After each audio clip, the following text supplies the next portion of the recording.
Bonjour, bonjour, bonjour, mbote la biso, na pesi bino ba mbote belé. Voilà, on est ensemble.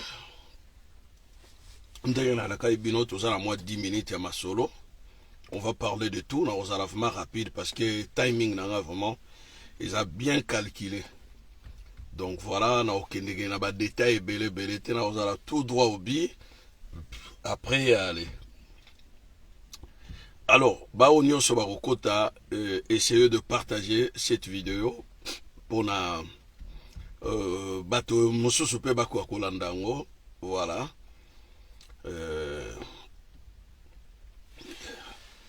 Voilà. To banda masolo na biso parce que nga moko mono na lakaki bino na 14h30. Ah, to comme déjà 41 mais ça pose pas problème, 10 minutes. C'est quand même beaucoup pour nga. Parce que na wosa le logo moussoupe na 5 minutes. Alors, na ganti bato ba poser ba question sur qu'est-ce qui est arrivé à Koffi Olomide. Na meka ko sala bino moi briefing mokie pour na vous expliquer bino moi makambo ebele. Omoni Koffi Olomide États-Unis a kenda yango plusieurs fois et il sait comment ça marche là-bas.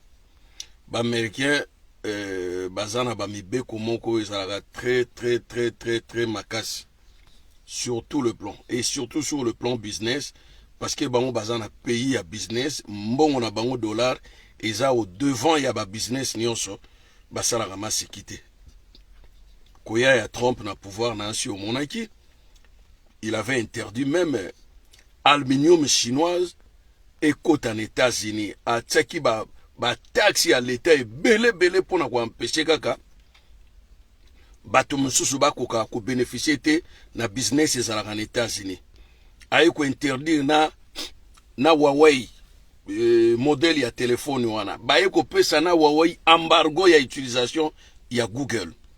Donc voilà babilo États-Unis azalaka makasi mingi na babilo ko wana et Koffi Olomide a kendaki na États-Unis na passeport diplomatique te comme bato mingi bazoye bisanga oh non akendaki na passeport diplomatique non akendaki na passeport diplomatique te et Koffi Olomide ko kende na ye États-Unis awutaki awa na France azwaki ba musicien na si bomonaki ba répétition et lekaki awa bato musu bakanza ya obeta concert awa ezaki awa te ba répétition ebele asalaki awa après amemi ba musicien ebele une affaire ya 7 personnes oyo ba longwaki na France amemaki bango kuna na États-Unis na ndambo ya bandeko bautaki Congo Kinshasa bakutana ye kuna mais au moins les États-Unis comme Canada soki oke pona mosala oke teka obi eloko ozana diamant ozwi na Congo obe or ozwi na Congo lingo ke no teka il faut senga visa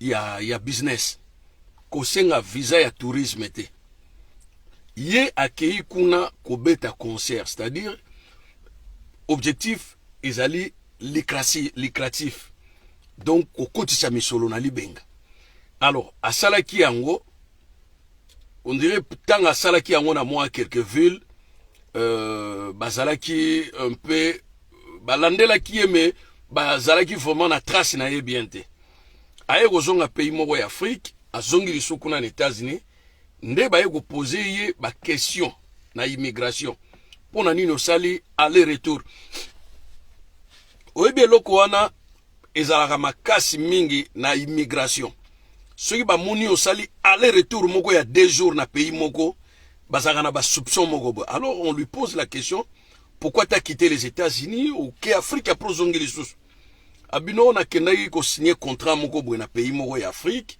siko na zongi parce que naza na tournée musicale na États-Unis. Alors c'est par là on lui a demandé autorisation il y a tourné na ya zosala en États-Unis pe ba taxe oyo l'État a pesa ki pour afuta na chaque prestation et ba monike biloko wana nyonso ezalaki te donc azosala tournée moko frauduleuse.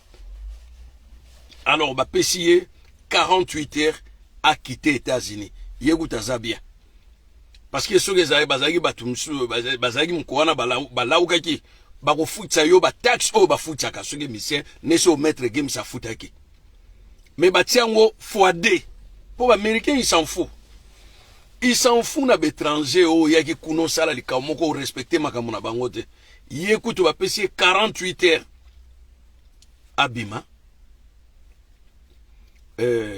abima à zonga bon a continué sur concert avant de jour wana et puis jour ya mibale aye ko zonga France ye moko après ba musicien mosusu bazeli mukolo ya bien na bango ya retour wana ekoka pour bazonga donc parce que ceux qui a lobby bazonga en même temps que yé parce que bango bazali sanctionné c'est lui qui est sanctionné. Ce ne sont pas des musiciens, c'est lui Koffi Olomide qui est sanctionné. Vous comprenez? Parce que yé a ça là déjà ba mikanda il y a groupe d'animation oyo yé ndazali PDG nango. Donc il a une société qui est quartier latin. Vous comprenez? Alors Koffi Olomide aego zonga Loeza Marambasoni, il n'a pas fait assez de déclarations pour nous expliquer ba fan naye bat balingakaye qu'est-ce qui s'est passé réellement na États-Unis. Au moni ba musicien wana ba messé na fraude. Mais j'ai aimé quand même Jenny. Jenny azamwana biso azali professeur de danse a participé à un concert rebelle, na ba tournage ya ba clip makambo rebelle.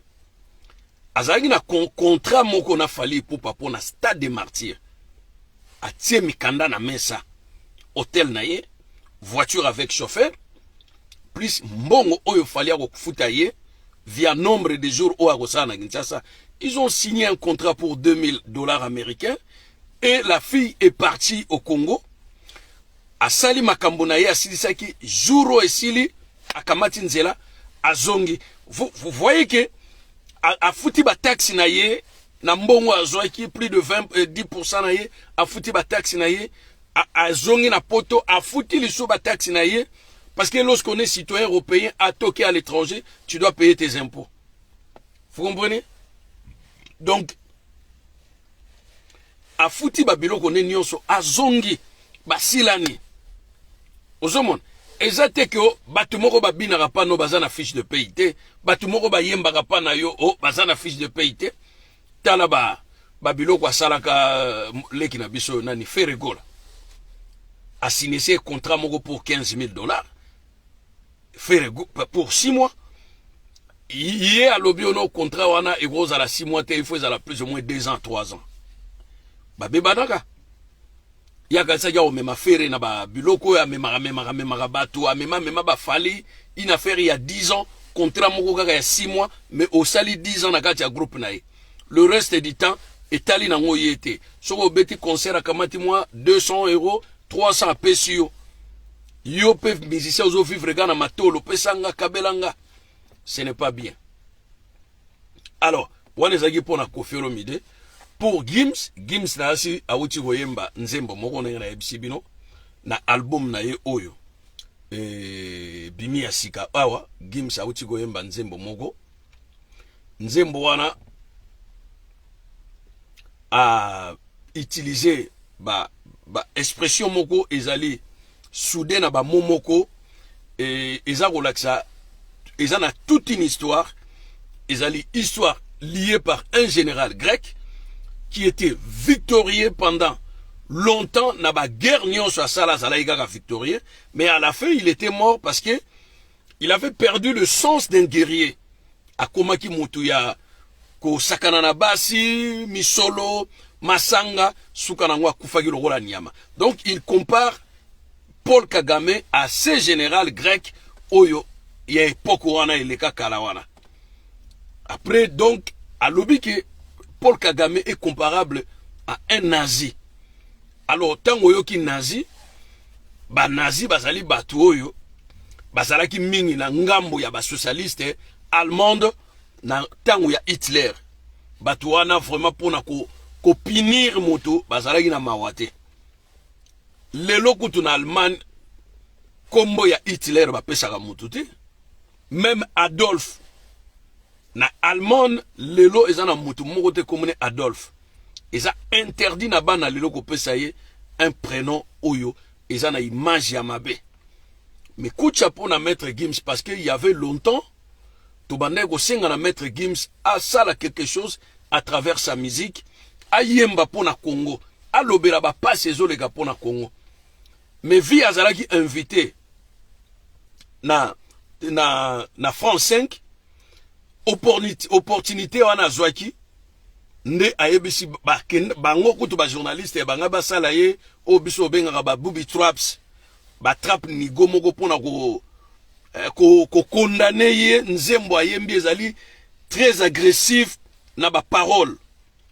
Nzembo wana ezali très agressif na ba parole. C'est la première fois bamona que un artiste africain ayembela un président africain nzembo moko kolaksa eta ya président wana. Ezali rarement difficile parce que la plupart des artistes africains chantent pour leur président pour le kumu na bango. Ezaka mingi pour la louange. Mais mbala liboso nde bamona Maître Gims ayembi pour na mabe ya Paul Kagame. Alors, nzembo wana eza na YouTube ngana landaki yango bino pe bokozwa ta bolandi yango. Eza nzembo moko vraiment coup de chapeau à Maître Gims. Et j'ai beaucoup apprécié aussi son frère Dadju qui a dit à Twitaki qu'il ne peut pas livrer un concert au Rwanda tandis que le Rwandais tue les Congolais. Et un message moko fort oyo. Le Congolais commence à parler. Vous savez, moi j'ai vu une dame ivoirienne qui disait que voilà, vraiment ça m'étonne beaucoup. Les Congolais font des émissions en lingala, mais ils ont plus de cœur et plus de vie que nous ivoiriennes qui fêtent des émissions en français, tout et tout, on a moins de vie. Alors, voilà, au Moni Batumsu Bayebi histoire, il y a des gens qui ne connaissent pas l'histoire d'Afrique, et il y a des gens aussi qui ne connaissent pas le peuplement d'Afrique. La Côte d'Ivoire d'abord, c'est un petit pays avec moins d'habitants que le Congo. Le Congo actuellement compte plus ou moins 90 millions d'habitants. Il suffit que je fasse une émission qui est seulement vue par 1 million de Congolais, ça me suffit. J'ai une étoile. Ça me suffit. Vous voyez les Chinois, les Américains, les Coréens. On a besoin de vous voyez bien à l'époque, il y avait un jeune artiste américain qui s'appelait Cisco. Il était même à Kinshasa, à livrer qui concert Mogo Amounen à Kinshasa. Et le mec a fait un single. Le mec a fait un single, je ne me trompe pas, entre 94 ou 96. Intitulé Tang Tang. Et album n'était rien qu'en États-Unis. A Tekaki 6 millions de CD. Et il est devenu millionnaire. Donc, Azalek Natina te batalibanda basomba yango. Donc, le Congo soke koi malamu. Tozana biso na besoin ya batu basomba ka biso te. Biso moko ba Congolais tozo consommer biso moko ba Congolais. Parce que tout ça déjà bien. Tout ça na main d'œuvre kitoko. Tout ça na main d'œuvre qualifiée. Tout ça na main d'œuvre physique sur la population. Donc, coup de chapeau à Maître Gims et coup de chapeau à Dadju. L'intervention nyonso bosali pona kulaksa mabe à Rwanda envers le Congo. Parce que Félix Tshilombo disait que ce ne sont pas des Rwandais qui nous agressent, mais c'est le président Paul Kagame avec son groupe. Ah ben non, les Rwandais aussi consomment tout ce que Paul Kagame leur ramène. Bitin ceux qui basent na Congo, Kagame a aussi la Rwanda. Azo pesa na Rwanda non. Il construit des hôtels, il construit des écoles pour qui? Pour les Rwandais. Donc, y compris les Rwandais sont complices. Yamabe Nyonso Oyo Paul Kagame Azosala na Congolais. Point barre. On ne peut pas les exclure que Oba Rwandais. Non, ce sont des Rwandais aussi. Kagame et sa population qui nous tuent. Là, il faut dire ça. Là, il faut dire ça. Point barre. Point barre.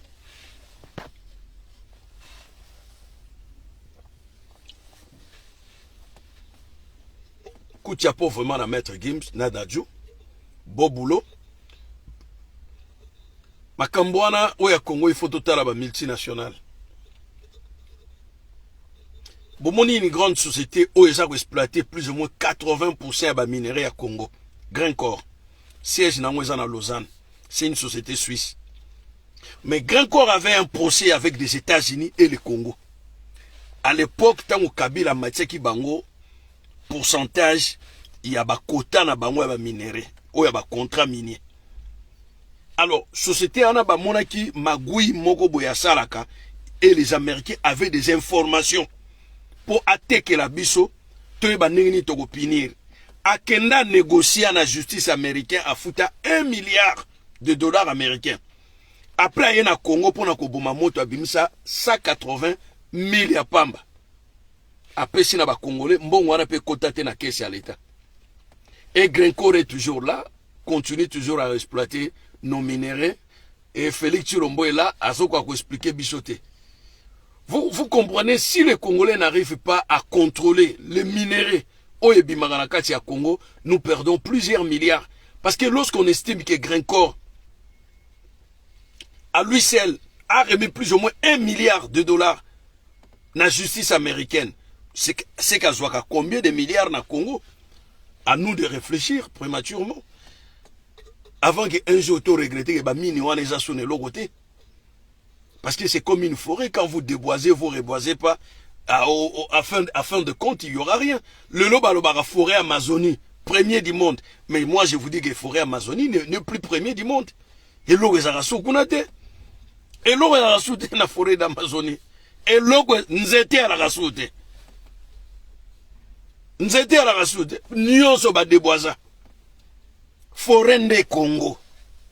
Forêt Congo. Gabon peut si basilisa. Cameroun peut y avoir bazo silisa. Bakomo bengana ba pigment na kati zamba. Alors biso tozo ko tshaka ba société diabolique ya ba chinois pour esa la déboisement na forêt na biso to sala keba bana mai. To sala keba déboisement na bazo sala ba chinois to sala na ngokeba to kwa la forêt. La forêt c'est la vie. Hein? Il y a des sociétés lelo comment refuta biso mbongo na ndenge biso toza ko benda gaz carbonique au bango ba polluer ka mokili. Tozo tinda oxygène à kitoko à travers notre forêt. Mais il y a une somme versée au Congo et mon anagati. Tozo la masolo ana. À nous revoir.